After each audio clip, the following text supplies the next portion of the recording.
everyone আজি উৰুকাৰ দিনাখন মই ভিডিঅ'টো কৰি আছো আৰু আমাৰ ঘৰত উৰুকাৰ প্ৰস্তুতি চলিছে এনেকে দাদাই পুৰা খানাৰ যোগাৰ কৰি আছে আৰু এফালে হি চিকেন ফ্ৰাই কৰি আছে মই আকৌ পুৰা গান বজাই লৈ মাক নুচুৱাই আছো দেউতাও আহি পাইছে দেউতাই আকৌ লাজতে নানাছে দাদাই ভিডিঅ' কৰি আছিল যে এইফালে দাদা পুৰা খানা বনাত ব্যস্ত হৈ আছে ঘৰৰ 4জনে সদস্য যেহেতু সেইকাৰণে আমি এনেকৈ লগে ভাগে উৰুকাৰ দিনাখন টাইম স্পেণ্ড কৰো আমাৰ এয়া মটন কমপ্লিট হৈ গ'ল আৰু আমাৰ ঘৰত আহিছে এজন সৰু আলহী ভেলাঘৰতো যাব লাগিব জুই পুৱাব লাগিব সেইকাৰণে আমি তিনিওজনে সোনকালে ভাত খাই ললো ওলাই আহিলো ভেলাঘৰলৈ বুলি আৰু এয়া হৈছে আমাৰ ঘৰৰ সন্মুখতে সৰু পাৰ্টিৰ ভেলাঘৰ মই আগৰ ভিডিঅ'টোত দেখাইছিলো এয়া টিকলাকেইটা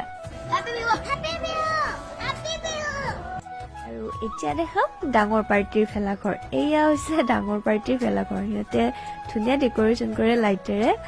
মই ঘৰত খানা খাই আহিলো আৰু ইহঁতে এতিয়াহে খানাৰ যোগাৰ কৰি আছে আৰু এয়া হৈছে মোৰ খুৰা কেমেৰাৰ ফালে চাইছে ভোগালীৰ শুভেচ্ছা দি আছে সকলোকে এয়া হৈছে সৰু ভাইটি ডাঙৰ ভাইটি আৰু এতিয়া জুই পুৱাব বহি গলো ইমান ধুনীয়াকে জুই ধৰিছে শেষত সকলোকে বিহুৰ শুভেচ্ছাৰে আজিলৈ বাই